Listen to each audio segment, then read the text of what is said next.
আমার হাতে হাত দিয়ে সব কথা বলতে নেই। যুবতী বোন এই বয়সে হালকা বয়সেও তারা নবীর দিদার পেয়ে গেছে। জোরে বলুন। সত্যিই কি রসুল সাল্লাল্লাহু আলাইহি ওয়াসাল্লামের দিদার পেয়েছে নাকি ফেরাউনের দিদার পেয়েছে? কেন এ তো নিজেই ফেরাউন। আমি আব্বাস সিদ্দিকী তোমার নবীর খানদানের বাচ্চা। বিজেপিকে আমি ভোট দে। বিজেপিকে ভোট দেব। আমার কথা শুনে বিজেপিকে কারা ভোট দেবে? হাত তুলে এই দেখো। দেখো, আমাদের নবী যেটা আছে, প্রিয় নবী মোহাম্মদ রসুল্লাহ সাল্লাল্লাহু আলাইহি ওয়াসাল্লাম, ওটা আমাদের নবী। আর না তুই ওই বংশের ছেলে, না তুই তাদের বংশের কোনো পায়খানা ঘরের নোংরা কিড়া, মানে নোংরা পায়খানায় যে নোংরা পোকাগুলো হয় সেগুলোও তুই হওয়ার যোগ্য না। অন্ধের মতো যদি আপনাকে বিশ্বাস করতে হয় তাহলে সেটা একমাত্র মহান রব্বুল আলামিন, এই সকল কুত্তাগুলো না। এর যে ধরনের ফতোয়া, এ ইনশাআল্লাহ চলেই গেছে জাহান্নামে। আমি একে বলছি না জাহান্নামী, কেন আমি এর মতো মূর্খ না। যতটুকু জানি ইনশাআল্লাহ আমার পা ধুয়ে যদি এ পানি খায় তাহলে হয়তো একটু শিক্ষা অর্জন করতে পারে, কিন্তু তারপরেও আমরা অন্ধের মতো বিশ্বাস করছি বাংলার একটা কুত্তাকে। কেন? এই বিশ্বাসটা যাদের মনে আছে আসলেই তারা ইমানদার না না না। যদি কোনো বাপের বেটা থেকে থাকে পৃথিবীর বুকে, তাহলে আমাকে এসে প্রমাণ দিয়ে যাক যে এরা ইমানদার।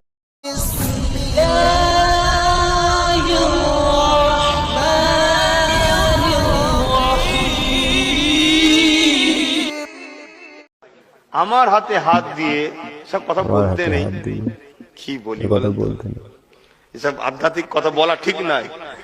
বেশি এসব কিছু নয়, আধ্যাত্মিক বহু কথা বলা ঠিক যুবক নয়। ছেলে, বহু বেশি কিছু যুবক নয়। বোন, যুবতী বোন ছেলে, এই বয়সে যুবতী বোন, হালকা বয়সেও এই বয়সে আল্লাহ হালকা বয়সে তারা নবীর দিদার পেয়ে গেছে। জোরে বলুন সুবহান। আল্লাহর শকর, আমার হাতে হাত দিয়ে বহুত যুবক ছেলে, যুবতী মেয়ে তারা আল্লাহর রসুলের দিদার পেয়েছে। হারামখোরটা বলছে আমার হাতে হাত দিয়ে বহু যুবক ছেলে, যুবক মেয়ে আল্লাহর রসুলের দিদার পেয়েছে এই বয়সে। আপনারা সকলেই চেনেন এই মালটাকে। এ হলো আমাদের ওয়েস্ট বেঙ্গলের লক্ষ লক্ষ গাঁজাখোর মদখোরদের আইকন। আর সেই সকল মদখোর গাঁজাখোর যারা এর ভক্তর ভিতরে পড়ে, তারাই এর হাতে হাত দিয়ে রসুল সাল্লাল্লাহু আলাইহি ওয়াসাল্লামের দিদার পেয়েছে। এবার এটা একটা ভাববার বিষয় যে সত্যিই কি রসুল সাল্লাল্লাহু আলাইহি ওয়াসাল্লামের দিদার পেয়েছে নাকি ফেরাউনের দিদার পেয়েছে? কেন এ তো নিজেই ফেরাউন। ফেরাউনের সাথে যদি আমি এর কম্পেয়ার করি তাহলে এ শালা হারামখোর ফেরাউনেরও আগের মাল। ফেরাউন নিজেকে শুধু খোদা দাবি করেছিল, তার জন্য তার যা হাল করেছে মহান রব্বুল আলামিন, তার ইতিহাস এখনও পর্যন্ত কোরআনের পাতায় লেখা আছে। তারপরেও এই সকল খুদে দাজ্জাল, এই সকল ফেরাউন এই ধরনের ভাষণ দেয় কিভাবে? এরই তো অনেক বক্তব্য আছে যেগুলো আমরা সবসময় বেঈমান বেদিনদের ইতিহাসে পাই। ফেরাউন বলেন, সাদ্দাত বলেন, নমরুদ বলেন, এদের ইতিহাস দেখলে এর যা ভাষণগুলো দেয়, এদের ইতিহাস দেখলে আপনি সেম টু সেম কম্পেয়ার করলে মিলে যাবে। এই বয়সে লক্ষ লক্ষ মদখোর গাঁজাখোর ওর হাতে হাত দিয়ে আল্লাহর রসুলের দিদার পেয়েছে। আর আমি এটা চ্যালেঞ্জ করে বলতে পারি এর হাতে হাত দিয়ে দিদার পেয়েছে ফেরাউনের। কেন? এ ফেরাউনের শালা আওলাদ, এ দাদা হুজুরের বংশের হতেই পারে না। আপনারা কেউ প্রমাণ করতে পারবেন না, ব্লাড টেস্ট করে দেখুন, এ দাদা হুজুরের বংশের হতেই পারবে না। এ শালা ফেরাউনের বংশের ছেলে। ফেরাউনের বংশের ছেলে না হলে যে ধরনের ভাষণগুলো এ দেয় সেইগুলো আপনারা একটা আমাকে প্রমাণ দিন কোরআন হাদিসের ভিত্তিতে। আপনারা যদি বাপের বেটা হয়ে থাকেন তাহলে একটা আমাকে প্রমাণ দিন যে এর ভাষণগুলো সব সঠিক। আর ওয়েস্ট বেঙ্গলের ভিতরে যে বা যারা এর অন্ধের মতো ভক্ত হয়ে বাংলায় সেই সমস্ত পার্টির দালালি করছে যারা মুসলিম জাতিটাকে ধ্বংস করতে চায়, তাদের কাছে আমার একটা প্রশ্ন, তোমাদের যদি সত্য লাগে, এই ব্যক্তিটার ভাষা তোমাদের যদি মনে হয় যে কোরআন হাদিসের ভিতরে আছে আর এগুলো মানুষের বলা যায়, তাহলে একটা প্রমাণ দিন আমাকে। আমি প্রমাণ স্বরূপ মানি। মুখের ভাষায় কোনো কাজ হয় না, প্রমাণ চাই। যদি দম থাকে তাহলে একটা প্রমাণ দিয়ে দেখান আমাকে। এই জানোয়ারের এই সকল ফতোয়া শুনে যে বা যারা এদের ভক্ত হয়েছে তাদের একটা কারো ঈমান নেই। এর যে ফতোয়াগুলো আছে কোরআন হাদিস থেকে একটা আমাকে দেখিয়ে দিন, রসুল সাল্লাল্লাহু আলাইহি ওয়াসাল্লামের জীবনী থেকে আমাকে একটা দেখিয়ে দিন, দাদা হুজুরের জীবনী থেকে আমাকে একটা দেখিয়ে দিন, আল্লামা রুহুল আমিন সাহেবের জীবনী থেকে আমাকে একটা দেখিয়ে দিন যে এই ধরনের ফতোয়া কোনো ব্যক্তি দিয়েছে পৃথিবীর বুকে। এমনকি এর যে ধরনের বাহিয়াত ফতোয়াগুলো দিয়ে রেখেছে ইসলাম শরীয়তটাকে নিয়ে, এই ধরনের হাদিস, এই ধরনের কোনো তথ্য প্রমাণ আমরা প্রিয় নবী মোহাম্মদুর রসুলুল্লাহ সাল্লাল্লাহু আলাইহি ওয়াসাল্লামের জীবনীতেও পাইনি। এ কীভাবে বলে? আর এই সকল ফতোয়া শুনে যে বা যারা এর ভক্ত হয়েছে একটা কারো ঈমান নেই। এর একটা ভক্ত আমাকে বলে ও ওই সব ফতোয়া দিয়েছে, ও রাতের অন্ধকারে তওবা পড়ে নেবে, ওর হয়ে যাবে। কিন্তু তুই যেগুলো করছিস তোর কি হবে? মানে আপনি চিন্তা করেন কতটা সস্তা গাঁজার মদ না খেলে এই ধরনের কথা সে বলে। আচ্ছা, আপনাদের কাছে আমি একটা নির্দিষ্ট প্রমাণ দিচ্ছি। ফেরাউনকে চেনেন তো আপনারা? ফেরাউন তওবা পড়েছিল তো? পড়েনি? ফেরাউন তওবা পড়েনি? পৃথিবীর কোন শালা মানুষ আছে যে আমাকে এসে বলবে যে ফেরাউন তওবা পড়েনি? ফেরাউন তওবা পড়েছিল, কিন্তু আল্লাহ কবুল করেনি। ফেরাউন তওবা পড়েছিল যখন তাকে লোহিত সাগরে ডুবিয়ে মারা হচ্ছিল, তখন। জীবনের শেষ মুহূর্তে পৃথিবীর কোনো মানুষের তওবা কবুল হবে না, এটা আপনারা ভালো করে জেনে রাখেন। আর এই যে ফেরাউনটা আছে, এই ফেরাউনেরও তওবা কোনো দিন কবুল হবে না, এটা ইনশাআল্লাহ আমি বলতে পারি। এর একটা বক্তব্য শোনেন আপনারা।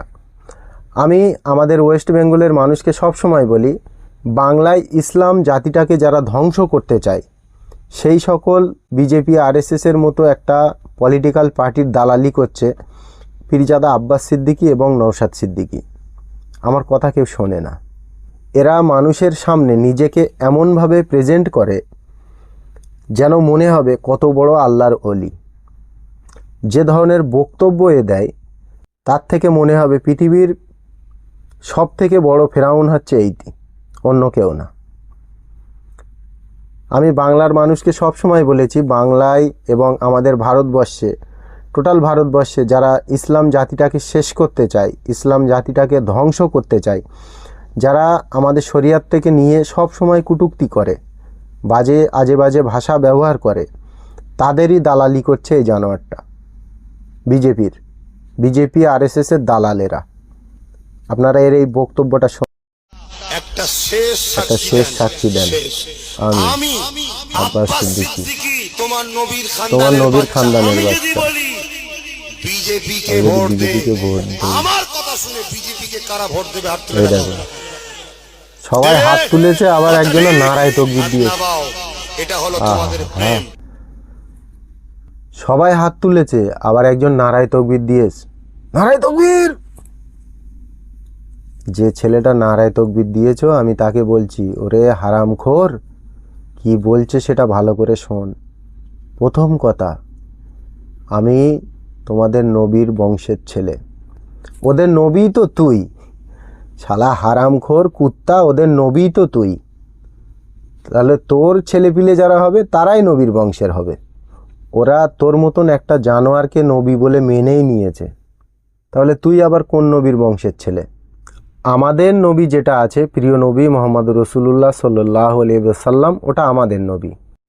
আর না তুই ওই বংশের ছেলে, না তুই তাদের বংশের কোনো পায়খানা ঘরের নোংরা কীড়া, মানে নোংরা পায়খানায় যে নোংরা পোকাগুলো হয় সেগুলোও তুই হওয়ার যোগ্য না। তুই কিভাবে দাবি করিস যে তুই নবী বংশের ছেলে? হারামখোর! তোর বাপ দাদা 14 পুরুষ কোনো দিন এই কথা বলতে পারিনি যে আমরা নবী বংশের ছেলে। শালা হারামখোর, তুই কিভাবে বলিস? লজ্জা লাগে না বলতে এইগুলো? শরিয়াতটাকে পুরো ধ্বংস করার চেষ্টা করছে এই শালা হারামখোরটা। আর এই সামনে বসে থাকা কুত্তার বাচ্চাগুলো আবার নারায় তাকবীর দিচ্ছে, আবার হাত তুলেছে। বিজেপিতে ভোট দিলেও এরাও দেবে। বাংলায় আসলেই যারা বিজেপির দালালি করছে সেটা অন্য কোনো মানুষ না, ফুরফুরার কিছু পীরজাদা এবং তাদের ভক্তরা। তো কোনো মানুষের অন্ধ ভক্ত হবার আগে একটা কোরআন হাদিসের বাণী একটুখানি শিখে নাও। পৃথিবীর বুকে আপনার এই জীবনে আপনি যতদিন বাঁচবেন সৃষ্টির কোনো কিছুর উপরে আপনি অন্ধের মতো বিশ্বাস করতে পারবেন না। অন্ধের মতো যদি আপনাকে বিশ্বাস করতে হয় তাহলে সেটা একমাত্র মহান রব্বুল আলামিন, এই সকল কুত্তাগুলো না। এইগুলো এ শালা জানোয়ারও জানে না, আর যারা বিজেপির দালালি করছে ওয়েস্ট বেঙ্গলে তারাও জানে না। তো আমার রিকোয়েস্ট, একটু লেখাপড়া শেখো, নাহলে এ তো চলে গেছে জাহান্নামে। এর যে ধরনের ফতোয়া, এ ইনশাআল্লাহ চলেই গেছে জাহান্নামে। আমি একে বলছি না জাহান্নামি, কেন আমি এর মতো মূর্খ না। যতটুকু জানি ইনশাআল্লাহ আমার পা ধুয়ে যদি এ পানি খায় তাহলে হয়তো একটু শিক্ষা অর্জন করতে পারে। তো আমার রিকোয়েস্ট আপনাদের কাছে হাত জোড় করে, প্লিজ একটু লেখাপড়া শেখেন না, কি যায় আসে। আপনাদের কাছে অ্যান্ড্রয়েড মোবাইল আছে, মোবাইলে যে কোনো সূরা সার্চ করলে তার মানে পুরোটাই আপনি পেয়ে যাবেন। আরবি বাংলা বলেন, যে কোনো অ্যাকসেন্টে আপনি পেয়ে যাবেন। যে কোনো হাদিস আপনি সার্চ করলে পেয়ে যাবেন। কিন্তু তারপরেও আমরা অন্ধের মতো বিশ্বাস করছি বাংলার একটা কুত্তাকে। কেন?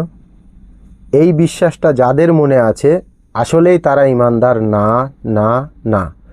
যদি কোনো বাপের বেটা থেকে থাকে পৃথিবীর বুকে, তাহলে আমাকে এসে প্রমাণ দিয়ে যাক যে এরা ইমানদার।